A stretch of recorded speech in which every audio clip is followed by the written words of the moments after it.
Good morning বন্ধুরা।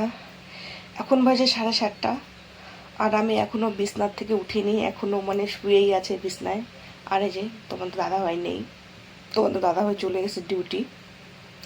আমি এখনও ঘুম থেকে উঠিনি এই কারণে কালকে অনেক রাতে ঘুমিয়েছি। বিশ্বাস করো আমাদের এখানে এত গরম যে ফ্যান কোনো কাজই করছে না, এত গরম। রাতে আমি ঘুমিয়েছি একটারও বেশি, মানে এত রাতে ঘুমিয়েছি, একটারও পরে ঘুমিয়েছি। এখন মানে বিছনার থেকে আমাকে উঠতে ইচ্ছা করতেছে না, এরকম অবস্থা। আর তোমার দাদাভাই চলে গেল ডিউটিতে, আমাকে আর ডাকেনি। তো এখন আমি উঠবো, উঠে সকালের বাসি কাজ সমস্ত কাজ করে নেব। সকালের বাসি কাজ বলতে আমি রাতেই আমি বাসনটা মেজে নিয়েছি।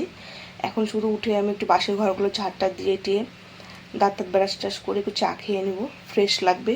মানে মেন সকালবেলা উঠে আগে চাটা লাগে। চাটা খাওয়ানোর পর একটু ফ্রেশ হয়ে যাওয়ানোর পরে মাইন্ডটা চেঞ্জ হয়ে যায়। আর আমাদের এখানে এত গরম, কালকে এত গরম লাগতেছে, গরমের জন্য আমরা চলে গেলাম একটু বাদে 8টার দিকে। তোমার দাদাভাই আর আমি বাদে গিয়ে যে এত গরম লাগতেছে বিশ্বাস করবে না, মানে একটা গাছের পাতাও হিলছে না। তো যাই হোক, আজকেও দেখতেছি, আজকেরও ওয়েদারটা দেখছি খুবই গরম আজকে। আমি চাই যে এই কয়দিন একটু বৃষ্টি যেন না পড়ে, যত মঙ্গলবার মনসা পূজা আছে, যত বাড়িতে মনসা পূজা করবো। আর বৃষ্টি আসলে সব কিছু বরবাদ। জানি না ওয়েদারটা কেমন থাকে, তবে আজকের ওয়েদারটা এখনও দেখিনি, এখনও বাসি বিছানা থেকে উঠিনি। এখন উঠবো, দেখা হবে তোমাদের সঙ্গে আবার পরে। টাটা। আপনাকে ঠিক বলেও বুঝতে পারবো না এই গরমে আমার কি অবস্থা, বললে তোমরা বুঝতে, মানে না দেখলে বুঝতে পারবে না। মানে এই সাইডে এইগুলোতে, এই সাইডে মানে এমন হয়েছে, এই তোমাদেরকে এইদিকে দেখাচ্ছি দাঁড়াও, গরমের মধ্যে এই দেখো, দেখতে পাচ্ছ এই গরম, এত গরম, গরমে সারা শরীরে দানা দানা দানা দানা সাদা সাদা হয়ে গেছে।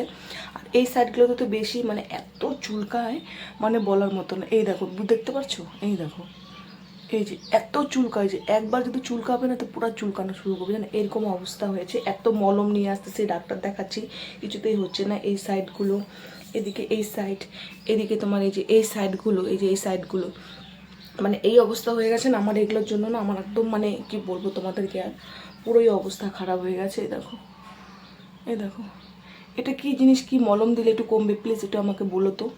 কেমন একটু দাউতের মতো হয়েছে, কিন্তু এটা অ্যাকচুয়ালি সেটা একটা দাউত না, চুলকায়, জ্বালা করে, বিচ্ছিরি লাগে দেখতে। দেখো এদিকেও আছে, তবে এদিকে বোঝা যাচ্ছে না, আরও ভিতরে আছে। এই যে দেখতে পাচ্ছ, এই যে, এই যে, একটু কমেন্ট করে বলো তো, ঠিক আছে। এখন বাজে বিকেল 3টে, চান টান করে টোরে খাওয়া দাওয়া করে এখন একটু বিছনার মধ্যে শুয়ে আছে। আর বরবাবু দেখি শুয়ে পড়েছে, মানে ঘুমিয়ে গেছে।